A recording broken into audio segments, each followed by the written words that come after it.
So what you hear in Seoul, similar or different from what they're saying in Tokyo? Well, I would say the Koreans are more fond of Korea and less fond of Japan than than the Japanese are. Um, but there's in Seoul, I think the focus on North Korea is always significant. And one of the things they're thinking about there is suppose there were some kind of crisis around Taiwan and the U.S. was fully engaged militarily there. What does that mean for their security with North Korea possibly doing something opportunistic? So everywhere you go these days, people are scratching their heads and thinking about what's coming next. Few countries have a neighbor like North Korea, so you can't really blame them. Thankfully.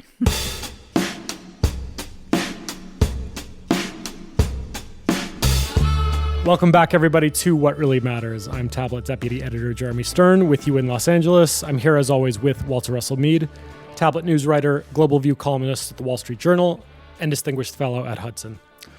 Let's start with this week's news. First story of the week. President Biden declared the world at an inflection point in history in an Oval Office address Thursday, linking Israel's battle against Hamas to Ukraine's fight against Russia and stressing the need for the U.S. to continue funding both wars. The address came a day after Biden traveled to Tel Aviv to reaffirm U.S. support for Israel there. According to the Wall Street Journal, Biden sent Congress a wide-ranging supplemental funding request on Friday for roughly $100 billion, including at least $10 billion for Israel and $60 billion in assistance to Ukraine. So an Oval Office address, Walter, linking for the American public the fights in Israel and Ukraine. News or faux news? Bit of both. Some people have noted that $100 billion request included only $2 billion for the Indo-Pacific. So for an area that is supposed to be our strategic focus, that does not seem like a tremendous sign of commitment. But look, I think in some ways I'm just happy that the administration is acknowledging that these things are connected, as opposed to just random incidents of violence here, random incidents of violence there. I'm not sure yet that they understand what the connection is. That is, have they looked in the mirror and said, you know what, we can't deter people anymore. People are not, when we tell Putin don't invade Ukraine, he invades Ukraine. When we tell people we stand by Israel, Hamas sends hordes of terrorists across the border. And the truth is that the weakening of American deterrence is opening the door to a much more dangerous world. So I don't think that the administration has fully understood just how deep the rot in American foreign policy goes, but they've definitely noticed the symptoms and they're responding. And I guess we have to just say that's a good first step. All right, our second story. This one picked from the Scroll Tablet's daily afternoon newsletter. In the last several days, Iranian proxy forces have stepped up at their attacks on U.S. and Israeli targets throughout the Middle East. On Friday, 2 American bases in Iraq came under rocket fire. On Thursday, an American warship intercepted 3 missiles fired by the Iran-backed Houthi group in Yemen, believed to be aimed for Israel while Biden was physically there. And meanwhile, Iranian proxies also attacked 2 U.S. military targets in Syria. Also on Friday, the head of the Iranian armed forces, Mohammad Bagheri, said in a statement that U.S. aid to Israel will be considered by Iran as, quote, participation by the American government in the Zionist regime's crimes, close quote. So, Walter, are these mostly brush fires and symbolic attacks against U.S. assets, or is something far more serious and escalatory going on here, news or faux news? Well, certainly the last comment by that Iranian general belongs in the faux news department. If the Iranians are only now considering that from their standpoint the United States has some sort of relationship with Israel, they're a lot less clever than I give them credit for being. So I would say utter faux news, stupid propaganda, enjoy your life, sir. But then, these attacks are obviously more serious. They underscore the point I was just making. People are not deterred by American power under the Biden administration. And because of that, we're seeing a range of provocations and attacks And until this administration figures out how to change that calculus, we have to brace ourselves for more of these attacks. A related question to both of those news items and what you just said, I saw the Israeli defense minister told the Knesset this week something to the effect that, we need the Americans for guns and ammo, so what are we supposed to do, not listen to them? And the point I think he was making in the context of his remarks was that the Biden administration has been clear that it would like Israel to focus on Gaza and only on Gaza, and only insofar as there is no catastrophic humanitarian disaster or instability in Egypt. So now with these various attacks by Iranian proxies on American targets, do you get the sense the administration is trying its best to play all sides to keep a lid on things, or is it really behind Israel now as much as Biden's two speeches this week seem to suggest? I think fundamentally, during the Obama presidency and in the Biden term, the American policy has been to kill Israel with kindness. Now, I don't mean literally kill, but contain or limit. The driving force behind both Obama and Biden's policy in the Middle East is trying to do anything and everything possible to keep the United States out of a war with Iran. Now, I'm not going to say that's a bad goal. I don't want us to be in a war with Iran either. But I'm afraid that doing it in ways that limits Iran's fear of what we might do in response actually just opens the door for more provocations, more crises, and a more serious situation. So I think in Israel they talk about this as a bear hug, which in America just means a very enthusiastic hug. But as I understand it, in Israel has the connotation of you're holding them really close so they can't do anything that you don't want them to do. So Biden wants his policy in America to look as pro-Israel as possible, while making sure also that Israel doesn't do anything that he thinks would be disadvantageous. Now, they're not, let's be clear. In doing this, he is not in any way, shape, or form doing something that he personally thinks is bad for Israel. He thinks that limiting the confrontation and so on is in Israel's interest as well as the U.S. And, one could argue for his sake that maybe Israeli politicians welcome an excuse. Public opinion there is really on fire after these attacks. Does it help them to be able to say, oh, my goodness, we would do everything you can imagine, but alas, our hands are tied by the United States. So I think there's a certain amount of political calculation and cynicism going on everywhere. But the fundamental thing is that Biden wants the boost to popularity that comes right now in the United States from being pro-Israel, but he really, really doesn't want Israel to cross some lines that he's laid down, limiting their response. All right, final story of the week, also from the Scroll. Another day, another synagogue attack. On Thursday, it was in Melilla, an autonomous Spanish city on the north coast of Africa, where a crowd of protesters gathered outside of a synagogue full of worshipers and shouted "murderers" until being dispersed by Spanish police. The incident came one day after an attempted firebombing of a synagogue in Berlin, and 3 days after 2 Jewish primary schools were vandalized in London, and an old synagogue was reduced to rubble in Tunisia. I won't ask if this is faux news, Walter, because it's obviously news at the very least for these Jewish communities, but what does it mean for Europe in particular that this kind of thing is happening? Well, there's a temptation among some to say that this is all simply the work of migrant communities in Europe, and definitely there has been some of the tensions that exist in the Middle East are transferred to Europe when migrants come. But also we know that some of this is coming from ethnic Europeans. And what it tells us is that anti-Semitism is alive and well. I think somebody has used the expression every now and then, there's a flare in the night that shows you the true situation.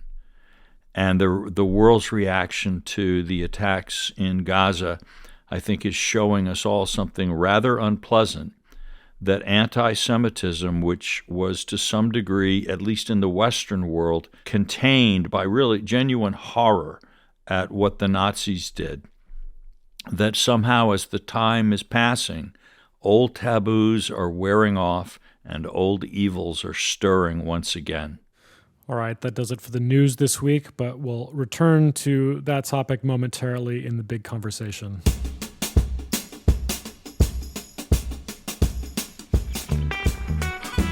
So the Ark of a Covenant, Walter, is in a lot of ways a deep dive into why Americans think the way they do about Israel, why this tiny country 8,000 miles away can stir up both feelings of passionate support and also impassioned hatred like few other issues can. We were just talking about anti-Semitism in Europe, but we've been seeing a lot of it in the US as well the last 2 weeks on college campuses and newsrooms, NGOs, elsewhere. And we've also seen people who have become deeply skeptical of American militarism or even just basic diplomatic and military engagement in the world in the last several years suddenly want to arm Israel to the teeth and watch it crush Hamas and grind its enemies into dust and so forth. So, what does all this tell us about the state of American politics right now? Do you think these predictably tribal reactions to the war between Israel and Hamas allude to a kind of deeper issue in the American psyche? I do think that there is a sort of deep connection between the state of Israel and American culture. And we're not unique in this way. People all over the world react to events in Israel with greater force than they do. Nothing that happens to the Kurds or the Uyghurs or anyone of any number, even the Armenians. We had over 100,000 Armenians fleeing their homes in Nagorno-Karabakh in the last month. But the attacks in Gaza have struck an even deeper nerve. And again, not just here, but all over the world. There is a uniqueness to the position of the Jewish people in the world, for good and for bad. And Israel is and will remain an emotive, explosive subject for people all over the world. Just as I think somewhat to their surprise, the Palestinians are now caught up in the sort of glamour of Jewish identity. That is, people who are anti-Semites are pro-Palestinian. People who are anti-American are often pro-Palestinian. People who are anti-capitalist are often pro-Palestinian for reasons that have very little to do with anything that actual Palestinians or Israelis are doing at any particular moment. I mentioned an Ark of a Covenant, which, may I say, is just out in paperback and available at Amazon and finer bookstores everywhere. That years ago I was visiting Belfast in Northern Ireland. I read about this in the book. And when you went to see Unionist Republican neighborhoods, you'd often see a Palestinian flag flying. Republican neighborhoods, you see the Palestinian flag. You went to Unionist, you'd see the Star of David. Now, why those flags for Protestants and Catholics in Northern Ireland would have that special appeal is a little hard to say, but there it is. And you can often, by the way, you can gauge how far to the left or right someone is by their stand on Israel-Palestine issues. So if you go to Germany or anywhere in Europe, really, and you meet someone who thinks that, it's really regrettable, some of Israel's policies on the occupied territories, and it really is unfortunate, they should do more for peace. But Israel, the Jewish people, have a right to a state, and Israel, at the end of the day, has the right to defend itself. Okay, this person is almost certainly voting conservative and is pro-NATO and pro-U.S. And then you meet somebody who's a little bit more, talks less about the Jewish right to a state and talks more about the problems of the Palestinians and feels angrier. That's probably a social democrat who maybe accepts NATO but doesn't love the West in quite the same way. And then all the way out on toward the radical fringes, you find that negative attitudes toward Israel and toward the Jewish people correlate over and over again with negative attitudes toward the United States and toward capitalism. And you find that here in the United States. College students who are more or less conservatively inclined hope there wouldn't be a humanitarian bloodbath in Gaza when Israel retaliates, but at the same time would think that really they've got to do something. You can't just let something like this go unpunished. And then the people who are out there, from the river to the sea, all of these kinds of chants, screaming in some cases at Jewish students and so on. I don't have to tell you what their attitudes are on tax policy or climate change, abortion. Right. A whole range. Well, I see that Greta Thunberg has now come out as an anti-Israel protester. So it's a fascinating correlation. In fact, these things don't have a lot to do with each other necessarily. It's not really that Israel has bad policy on climate change. But there is some way that in the minds of people all over the world, Israel stands for something bigger than itself, which some people love and some people hate, and so do the Palestinians. Was it always like this? I mean, you talk in the book about how at its inception, Israel was seen as a kind of part of the global progressive labor-aligned socialist movement, not only, I think, because its own politics were quasi-socialist at the time, but it was seen as a kind of underdog left-wing liberal movement, Zionism was at the time. I mean, when does that change? When does it flip? Well, I mean, it was also, by the way, because Stalin had more to do with Israel gaining independence than Truman did. It was Stalin's shipments of arms that tipped the balance at a time when the U.S. had an embargo on arms to Israel. And generally speaking, what Stalin thought, the rest of the left found itself in agreement with. I don't know, how. He must have been such a tremendous genius that he saw to the heart of the matter and everyone spontaneously agreed. Something like that, I suppose. But yeah, it changes slowly. The 67 war had something, when Israel is a winner, that has something to do with it. The 73 war, when the United States really for the first time emerges as a close ally/defender of Israel, that had something to do with it. I mean, for a lot of people in the global left, anything that Henry Kissinger is for must, by definition, be terrible. But, when Jews were no longer victims, there were other things in Europe, not so much in the U.S. Colonialism in a lot of Europe occupies the same place in the national psyche that racism does in America. And the French, for example, who were Israel's best ally during the first 25 years of Israel's history and gave it the technology for the atom bomb and really armed it, the French did this in part as part of their policy to try to hold on to their colony in Algeria. And, there was sort of cooperation against Arab nationalism, so on and so forth. So as a new post-war generation of French leftists rise up, and the 68 riots in France were a big part of that, they rejected the way that their parents on the left had been supporters of Israel as part of their general sense of we've got to break from that colonial heritage. Now, again, all of this is politics in people's minds because, everyone sort of has this idea that Israeli Jews are a bunch of blonde, blue-eyed, Nordic-looking Europeans who are invading and colonizing the Middle East, when in fact, I think at least half of the Israeli population today is descended from people who lived in the Middle East before they moved to Israel. But this notion, this kind of identification of Israel with Western colonialism has a lot to do today with the way the left views this conflict.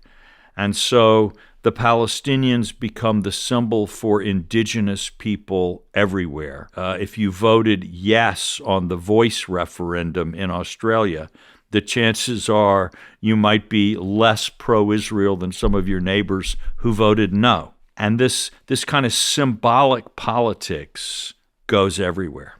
All right, that does it for the big conversation. Let's end on the tip of the week.